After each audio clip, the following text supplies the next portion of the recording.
Welcome, ladies and gentlemen, and thank you for joining us for this launch event, which we believe will be a really important announcement and development for the global technology and business services industry. So my name is Kerry Hallard. I'm Chief Exec of the Global Sourcing Association, representing the United Kingdom, and one of the founding members of this initiative. So a bit of housekeeping before we start. Clearly, full press packs will be sent out to you, along with a copy of this recording.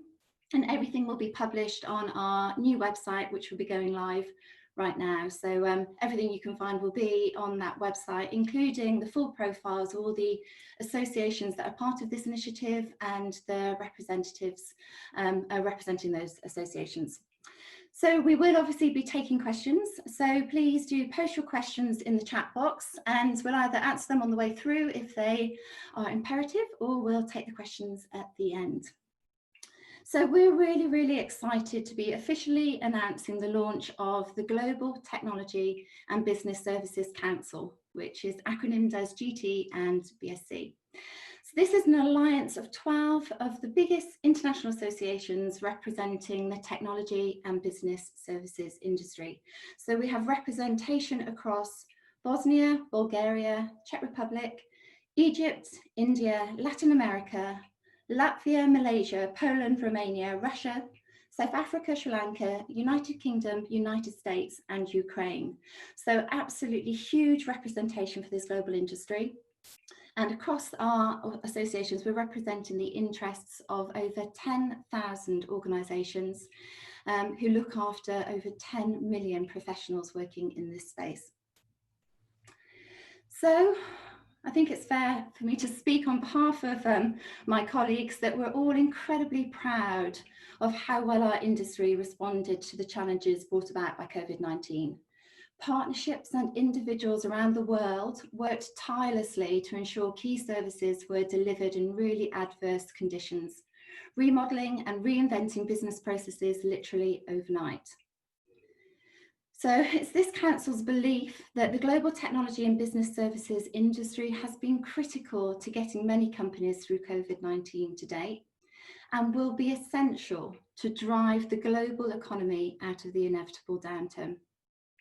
This is a global economy, and we do need to collaborate globally, and this is the very intent of this council. So today we're going to talk you through three key areas. The first is how well the industry responded to COVID-19.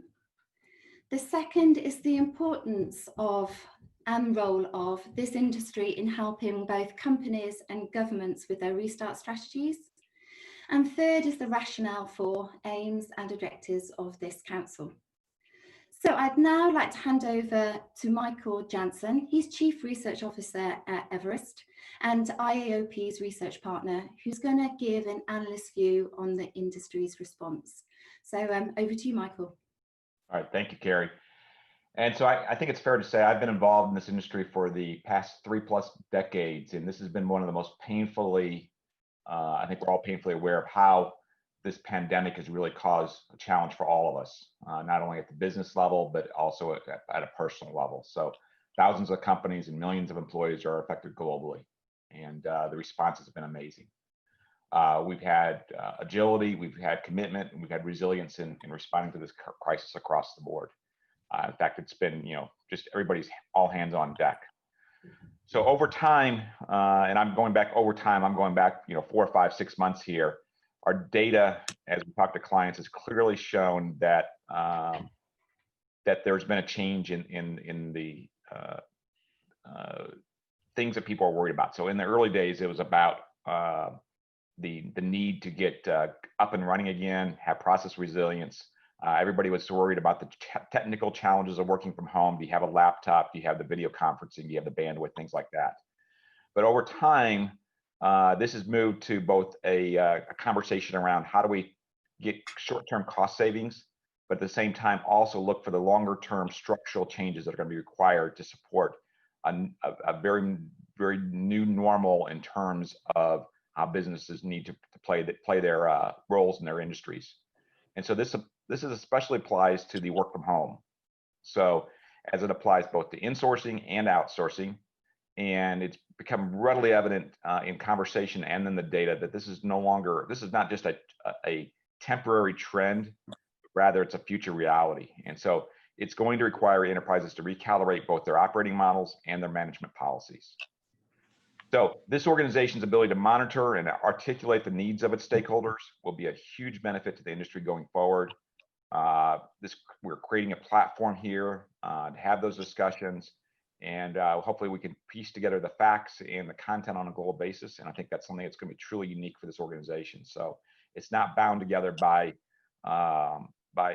one organization, but it's bound by a need to serve a bigger purpose of understanding those facts and processes.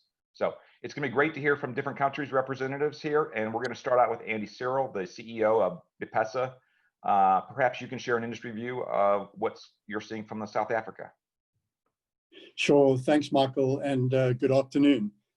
Yes, the South African government, in support of business, recognized immediately the importance of the sector and granted its essential service status, which was applicable to many international and domestic companies. So this was crucial to enable them to continue delivering essential services without disruption. Industry collaborated tremendously to develop workplace health and safety protocols that would stop the spread of the virus in the workplace, while ensuring that the well-being of the workers was always the #1 priority and remains so. South Africa also adapted very quickly in advance in anticipation of our lockdown, but through the lockdown and deploying new operating models. And we had a mix of between 30 and 100% blended work from home and on-premise work deployed immediately. And that evolved throughout the process and continues to evolve. But the key focus really was ensuring, in addition to the safety of the workforce, that essential services could continue to be delivered to clients around the world who themselves would be facing the challenges that the pandemic has brought upon them. And this was well received and internationally recognized, and the country has presented new options to global players to de-risk their businesses in these times of uncertainty and disruption. But we weren't alone in it, and the situation in Sri Lanka was similar. So I'd like to hand over to Channa Manoharan, who's the chairman of SLASCOM, Sri Lanka. Thanks, Andy. And good evening from Sri Lanka and Aiboa. We as an industry in Sri Lanka think that the current impact of the COVID-19 is only a temporary phenomena, and we are confident that the business outlook looks extremely positive for us. And around nearing 2021, we see most of our companies benefiting and the industry benefiting from the upturn in digital adoption across government, private sector, and also several initiatives arising both locally and the global market around education and enabling digital connectivity. The positive outlook as an industry, we brought out the industry together with the messaging around drifting the curve was the tagline that we adopted. The drifting the curve tagline is an analogy from how a racer car would approach a bend, as against a normal racer, a driver would approach a bend when approaching a bend. A racer car would, a driver would typically accelerate during a bend, whereas, and that's the positive messaging that we gave, saying that it's only a bend that we need to take, but we will not take our pedal off the accelerator. Our industry seamlessly adopted to the lockdown situation. Sri Lanka government adopted a very proactive measures in immediately announcing a lockdown, and there was a curfew situation. And immediately our industry went back to work from home and with minimal disruption. We had a similar situation. We have had our industry showed the resilience and the ability to adapt. Because we had a similar situation in Sri Lanka due to the Easter bombing situation, and our industry had that the benefit of that experience. And we also worked very closely with the government to ensure that that all our companies had curfew passes issued, and also we enabled working capital financing as well as moratoriums for our industry. We were in the forefront in bringing the industry bench concept, where all the bench capacity was brought in through a portal, and our companies collaborated to help all of us to meet the, in certain instances, demand that was kind of available in the market. In terms of talent and employment, we saw a temporary phenomena where recruitment was frozen in the industry, but we did not want our graduates who are coming out of the industry to be kept unoccupied. So we collaborated with academia and the government, and in creating a program for upskilling, and we partnered with ISAC, where we worked out a program where all the university graduates are going through an industry curated talent upskilling and training programs. So now let's jump into the other side of the world and get a view from Central and Eastern Europe. Wojciech Popłowski, Vice President, Business Intelligence and Thought Leadership of ABSL. Could you expand on your experience from your side of the world? Thank you, Shana. I think before I start, I cannot stand your background. It's actually reminding me my holidays this year, but thanks a lot. Thank you. Good afternoon, ladies and gentlemen. So indeed, COVID-19 strike for our region was as unexpected as it was for the whole world, right? There is no doubt. So the quick and positive response to the crisis was possible due to the high level of effective business continuity procedures, tested and ready to use long before the pandemic started. So work from home was introduced, and in less than 5 days, over 90% of the business was really transferred to this mode. So, and in the remote work, we see many positive aspects. So very high level of work efficiency was actually one of them. But also we analyzed challenges such as decline in employee engagement, and lack of sense of community, which was very important for our talented staff. So it may impact efficiency in a longer terms, but definitely these aspects will have to be further analyzed. Right. So and we also understand that companies, this is what we also hear from our members, consider rebalancing the global services footprint. And we may expect that more services will be moved to nearshore. So proximity, tech expertise, and infrastructure present in Central and Eastern Europe were recognized during the pandemic. And these aspects, in our opinion, will help us build even stronger business services sector, resilient and capable of dealing with future shocks. So with that said, let's maybe get some perspective from India. We've got among our distinguished panelists, Shivendra Singh, Vice President, Global Trade Development, NASCOM. So Shivendra, airtime is yours now. Thank you so much. It's really a tremendous occasion. I think it's a very historic day today that we are announcing the formation of this alliance. And I must take this opportunity to thank Kerry Hallard and Mark Devonshire from GSA, for initiating this whole process. From an ASCOM perspective, we've been, seeing that the whole technology sector has probably evolved and is performing an even more critical role during the COVID recovery period than has been in the past.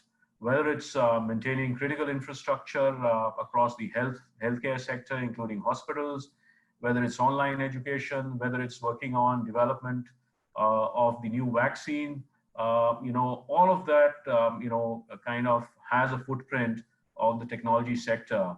And cybersecurity, again, is an even more important part, and the industry is, performing, its job there.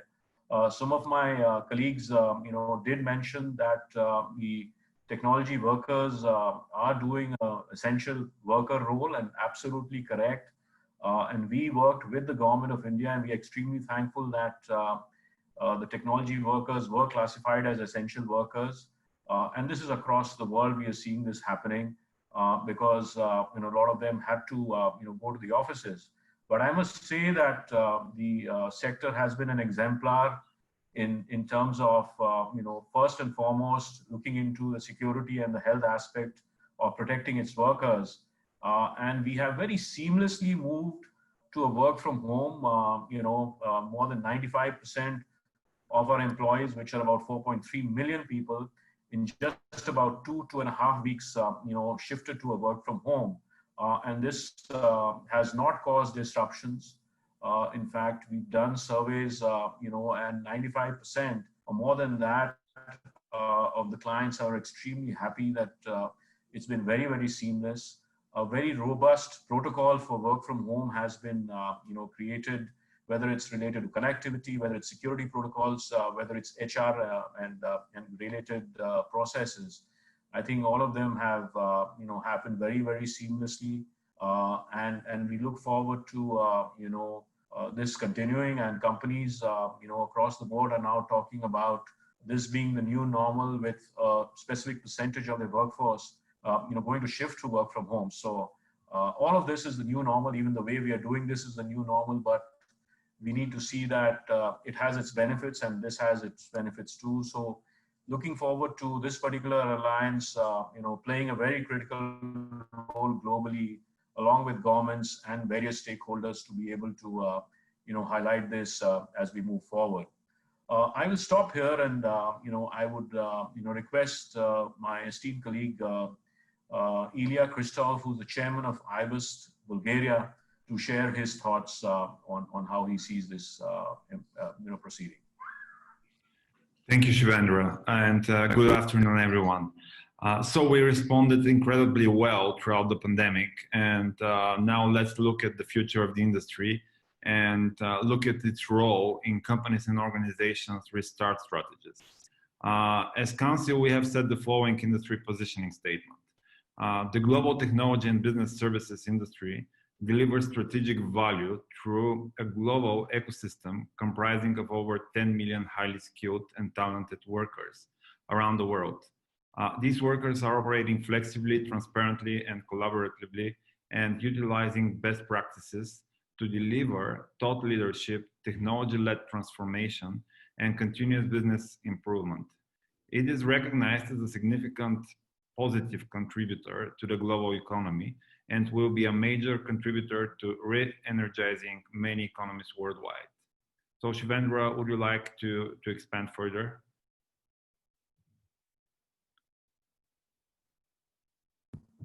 Sorry, apologies, I was on mute. No, thank you so much, Ilya. And, as I was mentioning earlier, the technology sector is playing a very, very critical role. And, I did hear what Michael Jansen said, certain terms which are now being increasingly used are resilience, agility, commitment, and you'll see more of this, coming from the tech sector. But I just want to point out three key trends that we are seeing in this whole recovery period. We are seeing that there is tech demand on the rise, and this is buoyed by a move towards cloud migration, collaborative workflows technologies, mobility, cybersecurity, and platformization of services. So a lot of these new trends you're going to see as we move forward, and this is already establishing itself.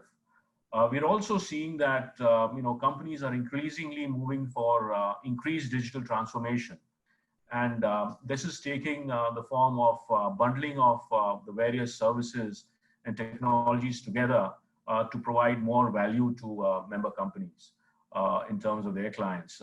And the third and very important part, which I think our association here will play an increasingly important role in terms of dissemination, is that in a research that we did recently, 80% of the CEOs are talking about offshoring becoming even more strategic and imperative for global firms with their sourcing plans. So I think this is just something which we will see move forward.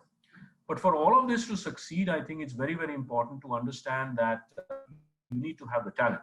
And I think it's very important to know that 60 to 65% of the current workforce will no longer exist in probably about 5 years.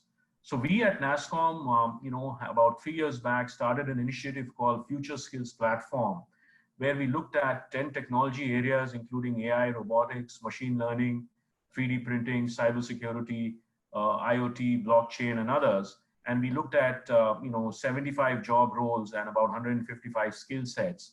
So we really went down to a granular level on this, and we collected the best content around the world.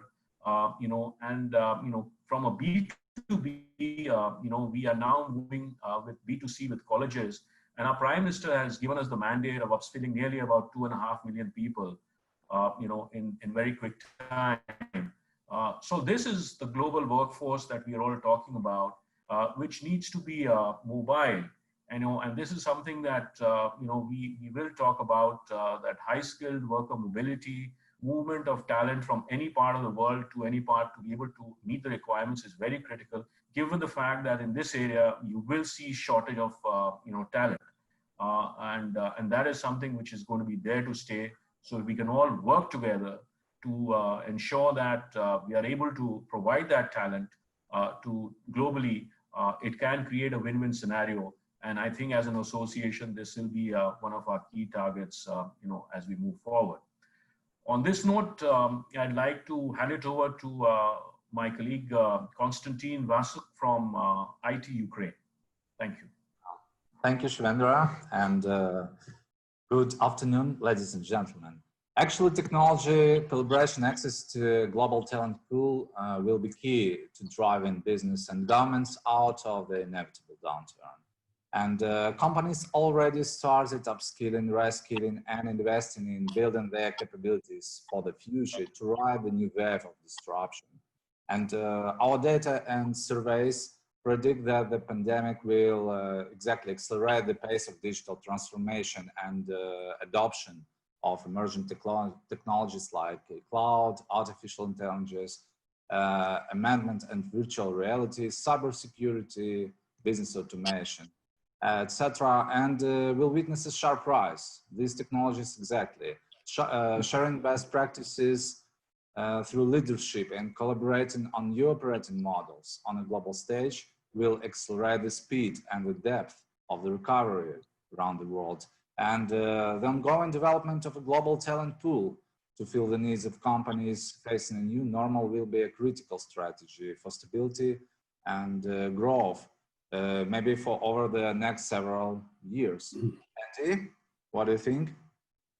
Do you agree? Konstantin, yeah, absolutely agree. And at the risk of being repetitive, I'm going to cover up on some of the similar themes that you've raised. So I think it's really a statement we as a council want to make, that the technology and business services industry is really delivering strategic value through operating flexibly, transparently, and collaboratively to best practice. And it's delivering technology-led transformation and continuous business improvement through a blended global and partnering ecosystem. And this has really come to the fore in COVID. And I think this council is a manifestation of that interconnectedness as well. And it's recognized as a significant and positive contributor to the global economy. Now, the industry does it in a number of ways, amongst which are, Shivendra highlighted it earlier, it's really the access to that global talent pool, building that more flexible workforce, but it's providing technology-led business service delivery. And we see the drive for big data, RPA, AI, CX, digital enablement, cloud, 5G, cybersecurity. These are critical enablers that companies need to deploy. It's also done by identifying process and workflow improvements and where best to automate, applying criticality analysis and techniques like Lean Six Sigma to ensure that industry becomes more lean, more agile. It's about balancing global footprints, about blending global and local, and offering a blended sourcing ecosystem that's got a portfolio of partners, including the shared service centers, and that can drive transformation and innovations. It also goes into contracting and shared services models and changing those with a new focus on value rather than just on cost reduction, and adopts a partnering approach with shared risk and reward that works to mutually aligned objectives and ensures that all role players in this business world win-win and all stakeholders. And there's a commitment to best practice and ensuring that our partners and the shared service centers do so too. So this industry is absolutely essential to governments and organizations' business strategies. And that's one of the reasons why we have set up this Global Council. And I'd like to ask Debbie Hamill, the CEO of IAOP in the US, to explain more, please, Debbie. Over to you. Thanks, Andy. And good morning to all of you from Orlando. To echo other members of the Council, coming together to address the challenge couldn't be more critical. The pandemic has highlighted the connectedness and interdependence of regions across the globe. It's the Council's firm belief that technology, collaboration, and access to a global talent pool will be key to driving business and governments out of the inevitable downturn. Sharing best practices, thought leadership, and collaborating on new operating models on a global stage will accelerate recovery around the world. We're delighted that our entire industry is collaborating in this global way for the first time and believe this will provide significant value to global governments, our members, their customers, and their employees around the world. It's time to see the light at the end of the tunnel, and here we go. Wojciech, would you like to take something here and add? Yes, so I think that our initiative, first of all, provides a new platform that enables leading industry bodies to first of all, collaboratively and responsibly shape the future of sector globally, to share thought leadership, to bring influence to bear on the direction of the sector, and most important, its reputation in the eyes of and minds of the buyers, to develop, share and implement best practices for business as usual and specifically for crises such as COVID-19. And maybe the last but not least, to ensure that the sector contributes positively to the growth of the global economy and that it does so with strong and positive social impact on the more marginalized communities and societies. So, and I think what is really unique, and I think everyone agrees, that the Council is a clear demonstration of the collaboration of potential competitors. All members' associations are the leaders in their region, representing the interests of the members, which span the sourcing ecosystems of a variety of different organizations. We've got large multinationals, indigenous tech companies, we've got small and medium enterprises and startups, cutting across traditional IT services, and we've got the business process management, customer experience, engineering, R&D, global capability centers, and what is also very important, a lot of software product companies and tech startups that are really investing and expanding in the most important technologies like AI, IoT, AR, and VR. And probably I could talk a lot for another half an hour, but I believe that Hala El Gohari, CEO of ITIDA from Egypt, can probably bring more perspective, what this council can bring, and especially comment on the Egypt's involvement. So Hala. Thank you very much, Wojciech, and good afternoon, everyone from Cairo. Actually, I would like to start by saying that the work of the different associations that are part of this council actually vary, of course, in their own regions. However, I would like to share what my colleagues and I have agreed collectively as the rules and objectives of the council. It basically aims at advancing the industry growth through promoting the industry globally, capturing and sharing the value it adds and the innovation it drives, through also providing a global network to develop and share experiences, best practices around the world, and to include new operating models and frameworks. It also aims at professionalizing the industry globally and attracting the best talent to work in it, including cross-border movement of highly skilled workforce. It includes as well working collaboratively on global research programs and thought leadership to drive change, promoting the importance of impact sourcing and driving fairness throughout the global industry. Finally, or last but not least, representing the interests of the sector to stakeholders, including government, media, and analysts.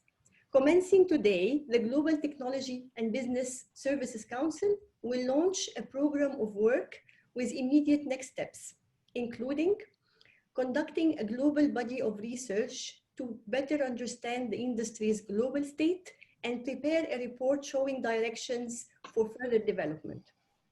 To initiate discussions with all potential stakeholders, including buyers, providers, governments, and analysts, to create a voice and a point of view that drives change in an era of digital disruption, and how we could work together in partnership to create a win-win scenario. The next steps also include to continuously publish examples of technological acceleration, enabling even stronger resilience to crisis situations and economic recovery. It also includes strongly promoting the sector, its role in the global economy, and the future opportunities it represents. I would like also to hear from some members as to why they have joined this council. Back to you, Elia, to share your opinion. Thank you. So basically, it's a lot connected to the challenges that we are facing together and the opportunities that our industry has in the future. With the COVID situation, the technology and sourcing industry has proven to be one of the most sustainable parts of the global economy. And we believe that with this new global formation, which is representing over 10 million people, we'll have a stronger common voice when it comes to working with governments towards the need of our companies and the need of our employees. So basically, the vitality and speed of the development of the industry and our flexibility gives us the confidence to work together with the governments, the responsible institutions, and experts in developing actionable insights, actionable measures, including technology ones, which are all in benefit of the digitalization and the agility of the global economy. So let's now hear from Justin Anthony, who is the Executive Director for OM in Malaysia. Thank you, Elia, and good day, everyone. We are on the evening side of the day, about to sleep another 4 hours or so. Thank you for being with us. It's definitely a pleasure for OM, a chapter of PCOM, the National Tech Association of Malaysia. We represent and promote Malaysia as a GPS industry and as a global hub for high value services, right? And OM, we focus on enabling both buyers and providers to work together on addressing services needs within the edges of global best practices and competencies. It is definitely a great move, great initiative. Thanks, Kerry and the GSA team for putting this up to form this council, right? The coming together of the various non-government organizations and economists is definitely a timely during this time of global pandemic, yeah? So the council will strengthen, we believe the council will strengthen our efforts as a global response team to address the rising issues faced by the GPS industry, and especially in these particular areas, talent gap and talent development, establishment of policies and best practices both globally and locally, and of course dealing with the governments as well. Cross-border collaborations and partnership, which is also key, and as an alliance that we have come together, I think it's important that we also exercise the best practices in terms of cross-border collaborations and partnership. Essential services, as all of us have mentioned, I think Malaysia played also an important role. The government of Malaysia has also supported the industry with various initiatives, and Malaysia was also quite quick to get on track. When we went on lockdown, we call it Malaysia Movement Control Order here in Malaysia in sometime mid-March. You know, it took us all about 2 weeks, almost 70% of businesses actually got back on track and started working from home. So as a closure, prior to the COVID-19, we all seen as competing with each other, and the current pandemic has now brought us all together as a council to collaborate and support the industry globally. This collective effort by all the economies will definitely spearhead a very fruitful relationship among all of us. All right. With that, let us hear from Javier Pena, Secretary General of LAS from Latin America. Over to you, Javier. Thank you very much, Justin, and thank you very much to Kerry for this wonderful idea to create this Global Council. In ALES, we represent 16 countries from Latin America and the Caribbean, and the main objective of ALES is to promote the region as a global service hub. Therefore, ALES activities are developed to promote a better positioning of the region at the international service market. At the moment, we are making a research about the future of global services, and the interesting thing is that despite of the pandemic, most companies have continued to hire human resources and increase productivity. So this is one of the best indicators for us. In addition, thanks to home office and agile methodologies, we are seeing the emerge of a new model that we call microsourcing, that have a lot of opportunities for companies and also for our professionals to have the possibility to work wherever they want from home. As a result, we believe that Latin American and the Caribbean countries have the opportunity to play an important role in the sector, and for that, to take part in this global initiative is a great step in this direction. And I'd like to hand back again to Debbie in the United States. Thank you very much. Thank you, Javier. IOP is an independent, member-driven organization bringing together a global community working across all industries and all functions on a level playing field to foster collaboration and relationships. That's the reason why we're so thrilled to be part of this unprecedented event, the establishment of a coalition of like-minded organizations globally to further technology and business services industry in a time of challenge and adversity. We come together not as competing groups, but as colleagues with a shared mission to work together to promote the agility and importance of this industry, to showcase best practices, the amazing talent of individuals working in these fields now, and the critical need to develop our youth to fill new roles. Impact sourcing is a key model I hope to see grow, and we at IOP certainly do promote heavily. This will help drive our economies and prepare us for the recovery. And we can do all of this while doing what is right for our own membership, our own economies, for society, home and around the world, and we can do well by doing good. And thank you all for bringing this together. Thank you, Kerry. This is an amazing group. And with that, I'm going to turn it back to you, Kerry, to wrap us up. Okay, that's great. Thank you, Debbie. Right, so I think we've taken about 30 minutes, and I think we have covered how well the industry responded to COVID-19. There is a report being published today that is the Global Industry Response, and that's being published on our website. So please have a look at that, because that is absolutely packed with stats as to what actually happened around the world in response. So I think also we have conveyed the importance of this industry in governments and businesses' restart strategies, and communicated what the intent and role of this council actually is. So that's been delivered by 11 of our founding members here today. Our 12th founding member is the Astra Association representing Russia and Belarus, and it is with great sadness that I have to pay tribute to Sergei Makedonsky, who was the president of Astra, and he passed away suddenly a few weeks ago. So he was hugely interactive, well, hugely dedicated and devoted to the industry, but hugely engaged with the initiative of this council and very, very supportive of the work of this council, as well as being a great friend to many of us on the council. So, you know, it's a great loss, and we want to ensure that we pay ongoing tribute to Sergei Makedonsky and his work, keeping Astra engaged in this whilst they find their feet and find themselves a new president. They are committed to staying on board in a way of paying lasting legacy to Sergei as well. So, so Astra is also a founding member. I'm going to open the floor to questions in a moment, but first of all, I just want to reiterate a few points. So just as the crisis has been global, our recovery efforts need to be global as well. So all of our members of these associations are involved in some way in the buying and or delivery of technology and business services around the world.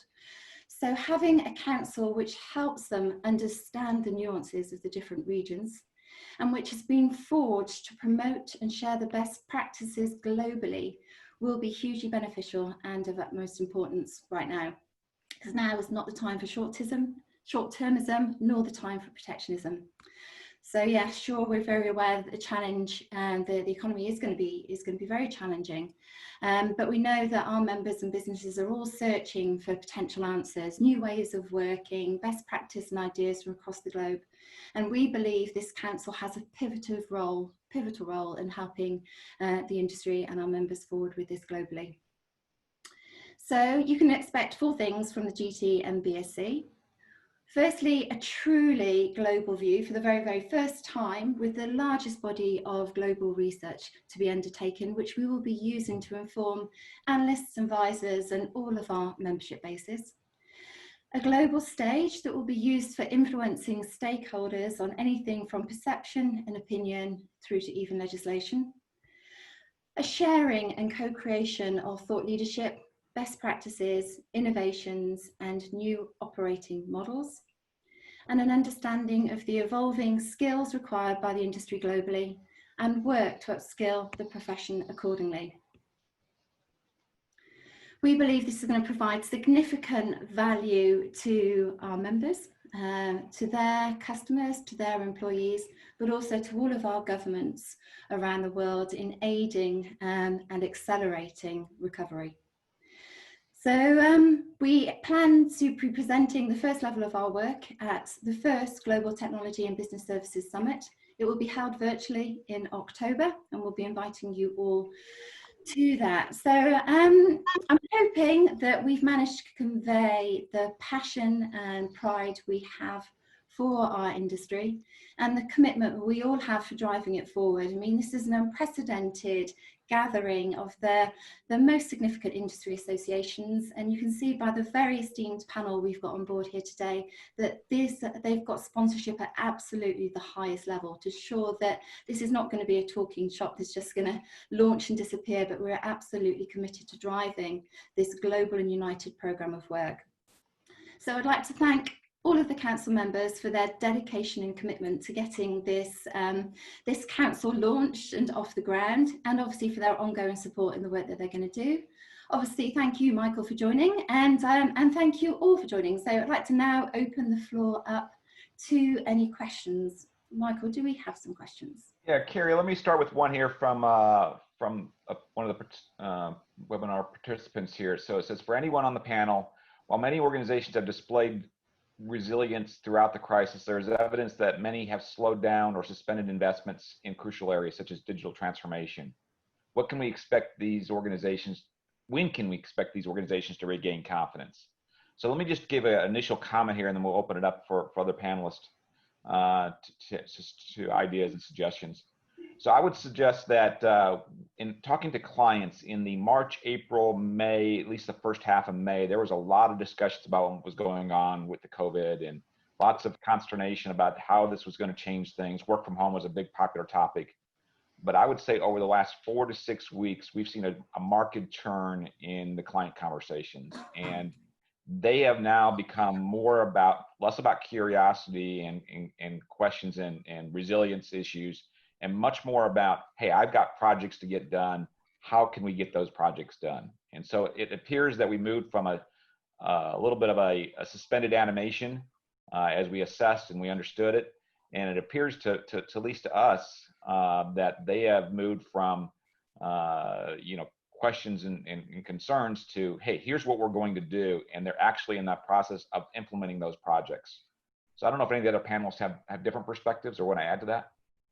Yeah, I'll kick in, Michael.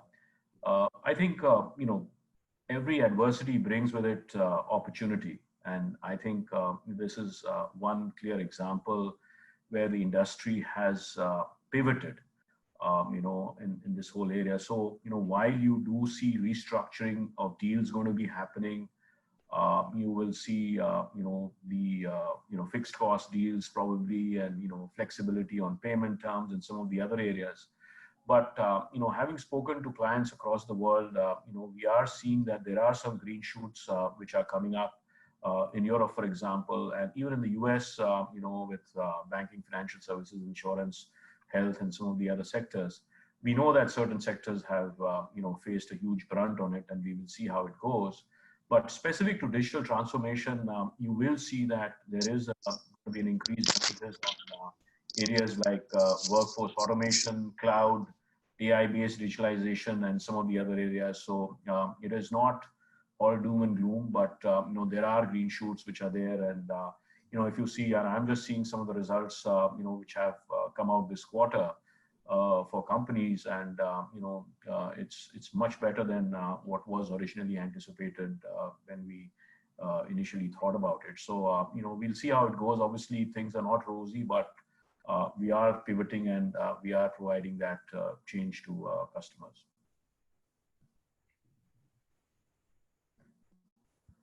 Anybody else want to add to that? Yeah, well, we've done some research amongst our membership base, and yeah, there's going to be a trend to shorter contracts and building in a lot more flexibility. But from the research we've done, we can see that there was a massive acceleration in use of automation. Sort of projects that had been scoped out for months, if not years, suddenly went live overnight, and most of those have actually delivered. So they're not going to be unpicked. Any of the digital services that have been developed are not now going to be unpicked.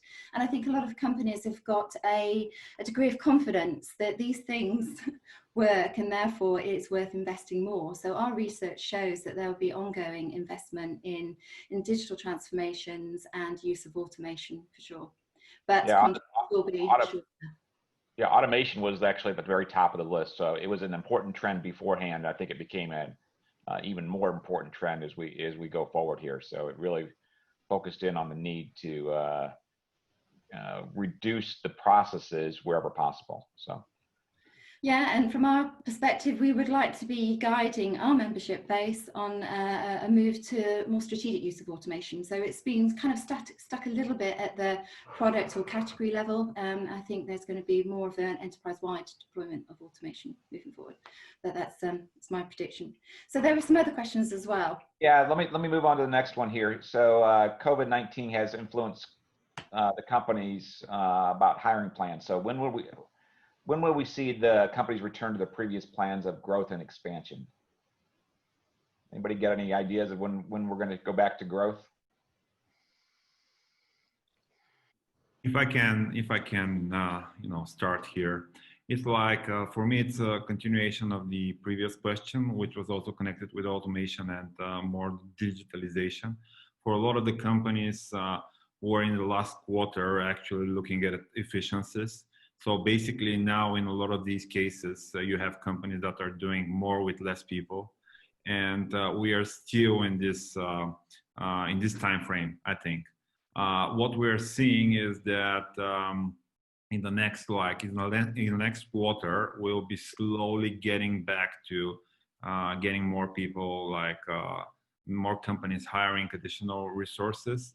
But I guess it will take another 2 or 3 quarters to get back to the situation that was like end of last year. Yeah. I can. Hala, you go first. Thank you very much. Okay, so from my side, actually, what we've seen as a trend, yes, of course, some people are a little bit cautious about the impact of COVID-19, about what the future will bring, about what the new norm that we all talked about would look like. But I've also seen that, the need to accelerate digital transformation and the need for people to depend more on technology has been emphasized in a great deal. And that is, from my perspective, the opportunity that this industry has, is to how to really make sure that we are ready for the next wave of, or not the next wave, but the current wave that is going to accelerate of digital transformation. And this is what will decide how soon we will get back to growth in terms of hiring plans and expansions. And to add on that, I think it's a right thing to do that if so many things changes, especially as a result of the C-19, that companies are actually looking in their P&Ls. They lose a little bit of trust how their business will grow versus the initial plans, And that's the right thing to do. Look into your profitability. Look,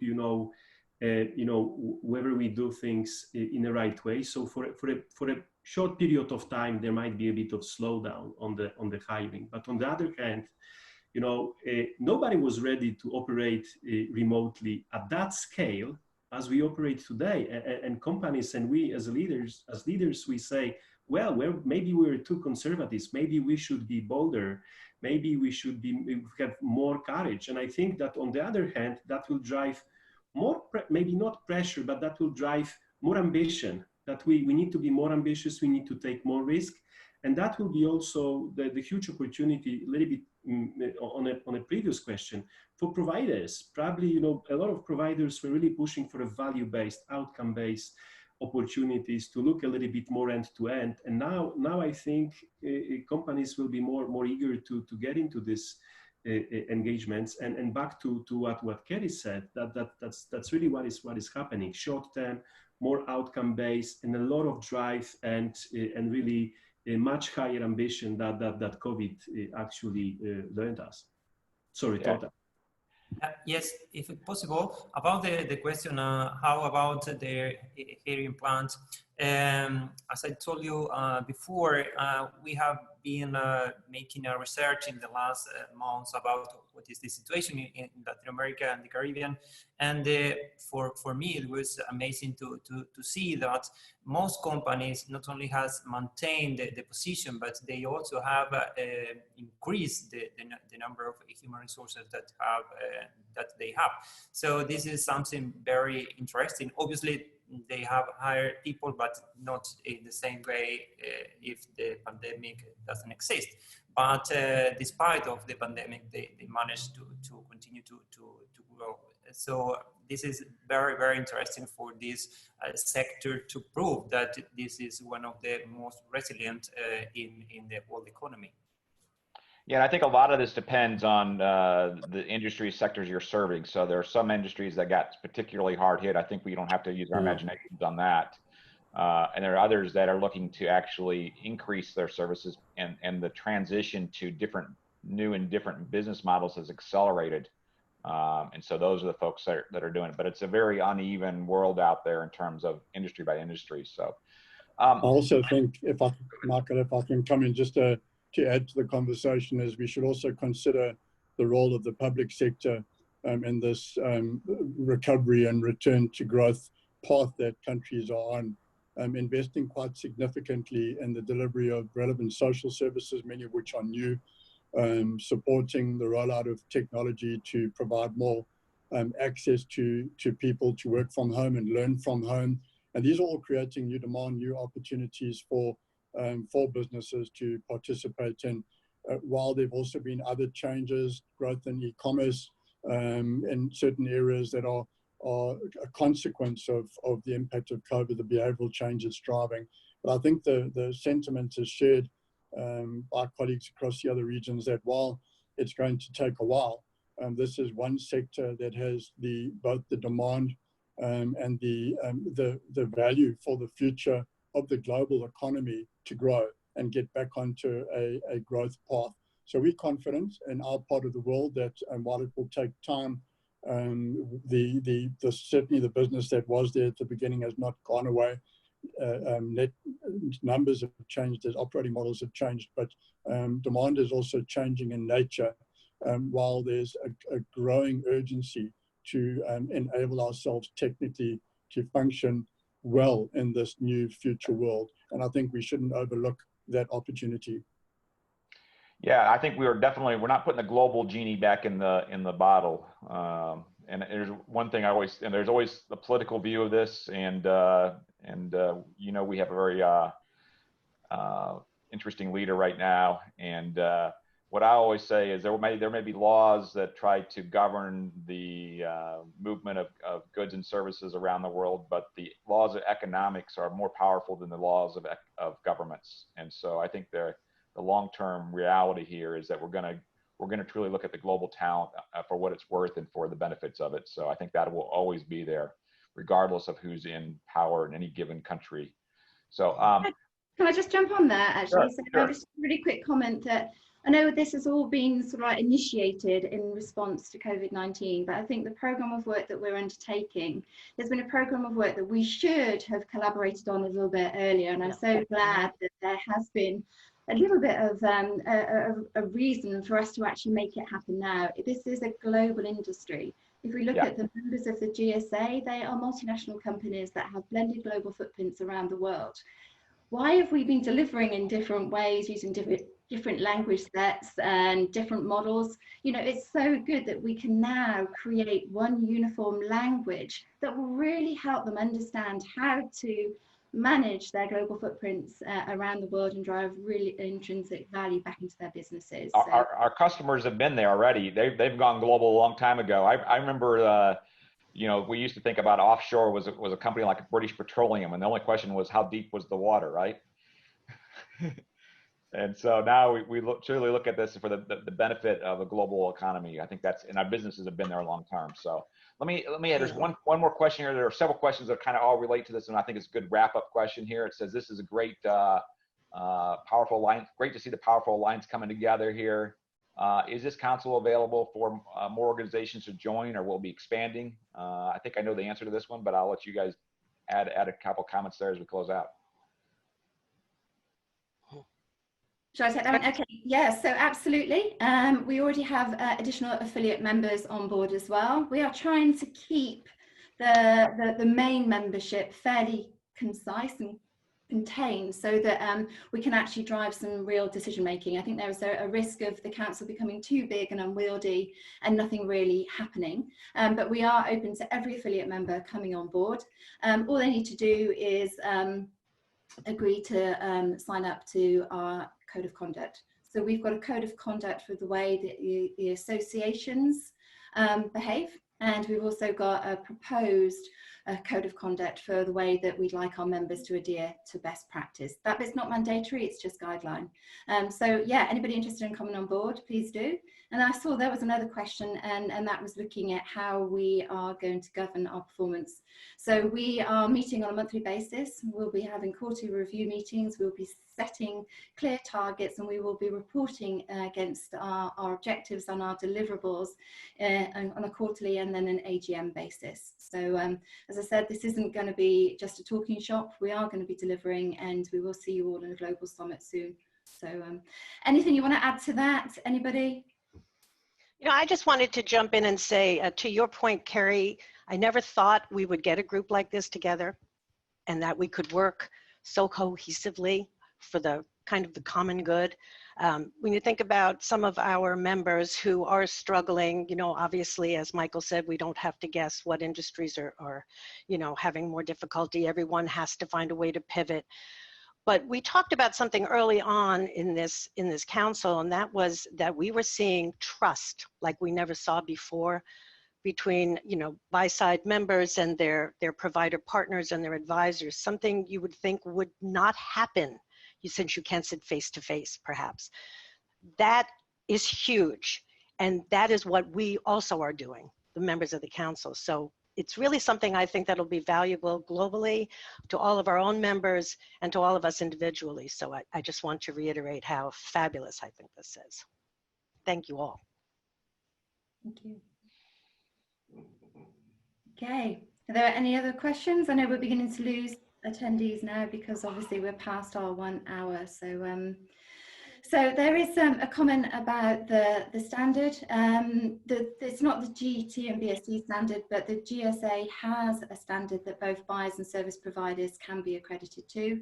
That is freely available on our website and also on the GT&BSC website. So anybody who wants to have a look at that, it's just best practice on how to manage sourcing, resourcing arrangements from both a buyer and service provider perspective. So free for anyone to use.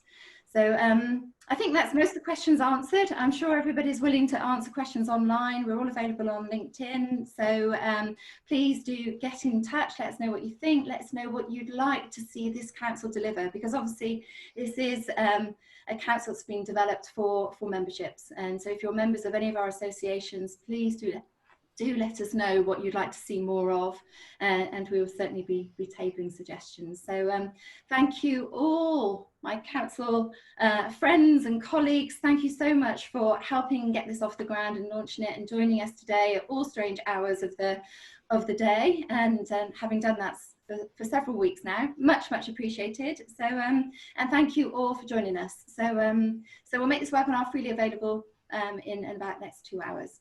So thank you all. Goodbye.